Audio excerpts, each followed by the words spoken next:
psychologist by profession, currently doing consultancy at the Nairobi Parenting Clinic.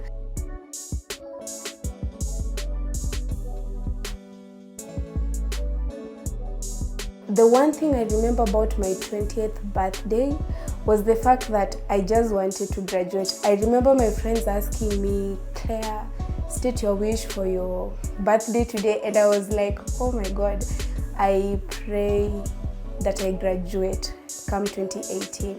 But the funny thing is that now looking back at it, that was such a naive, thought. It was so naive, and life is not like that.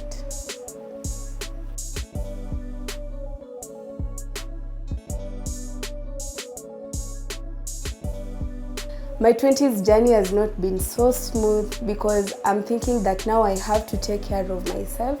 Thinking about those times that I was in campus, I'd call my siblings, my brothers, my sisters to send me cash. But now I have to fend for myself. And we all know how Kanairo is.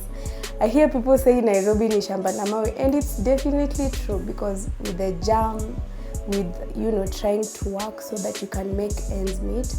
And also maybe in the other perspective of trying to fit in within the society.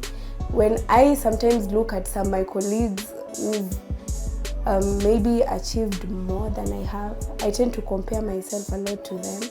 But hiyo si story, hiyo si shida. I'm just trying to take a day at a time.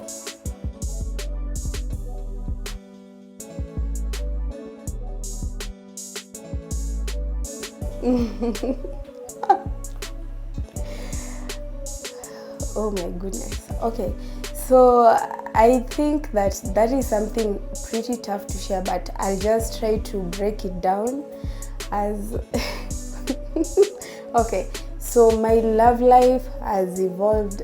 I don't know how it has evolved. Well,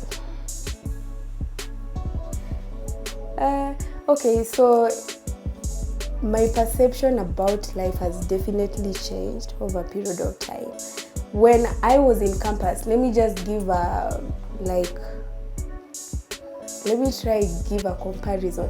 When I was in campus, there's a different way that I perceived love, but I don't do that now. For instance, in campus, it was all about hanging out, going for parties, nothing much.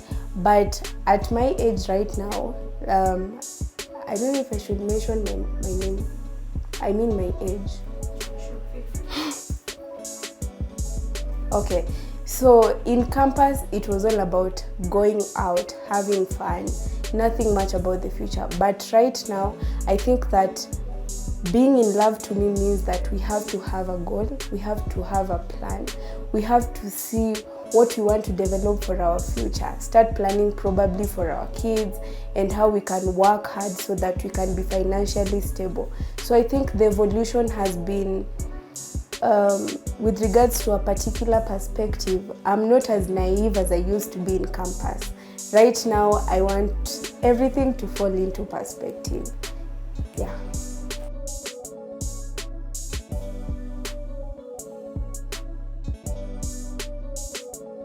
So a little bit about my background.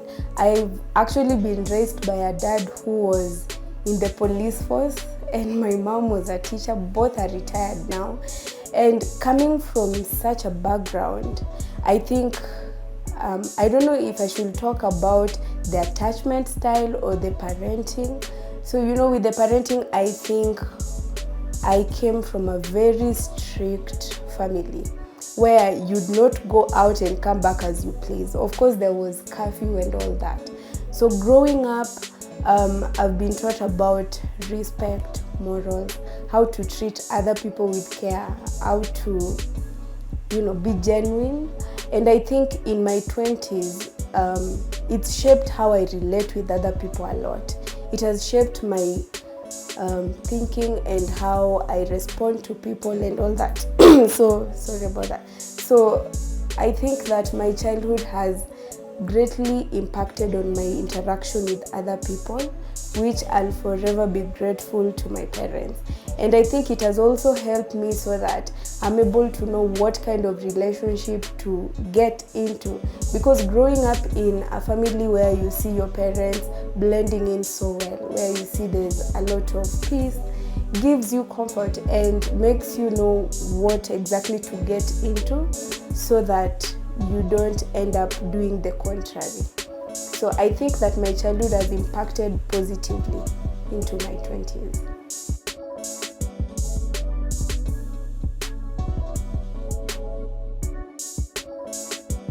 Oh wow, Brenda.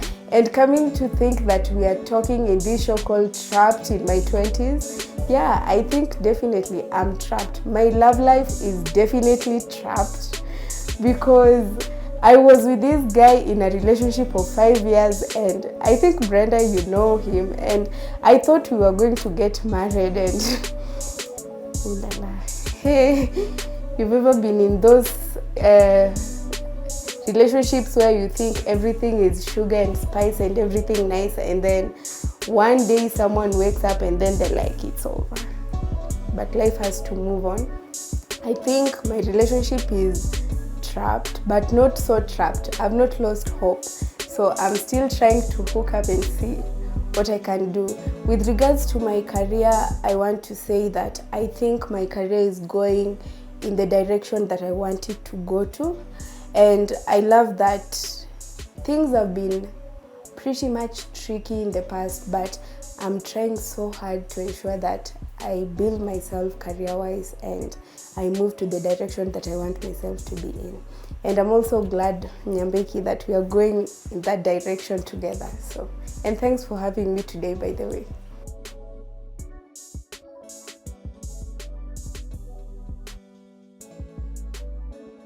I'd change this period where I dated this man, because not the 5-year-old one, I mean, not the 5-year one, whatever, but there's this particular person that I met in my life. Each and every single day when I go to sleep, I'm like, Claire, what did you even see in that person?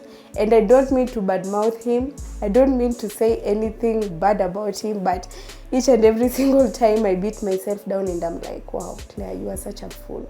So if there's one thing I'd change, that 6 months period that I said yes, it was done.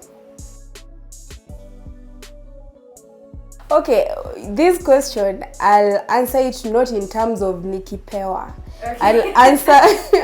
I'll answer it in terms of why I admire them so much. And I think I truly admire Bahati. Yeah, or Diana, so to say. I just love the fact that this is a young man who's gone through probably a lot of issues, but what I admire more is his relationship, how genuine he is to Diana, and how he's been able to take up the responsibility of this other child.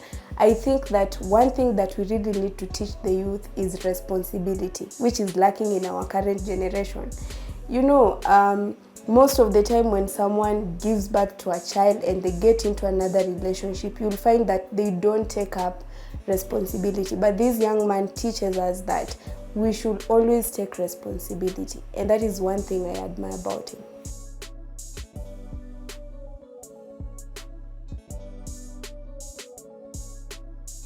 My parting shot. Okay, my parting shot today is just to say that we should all keep going.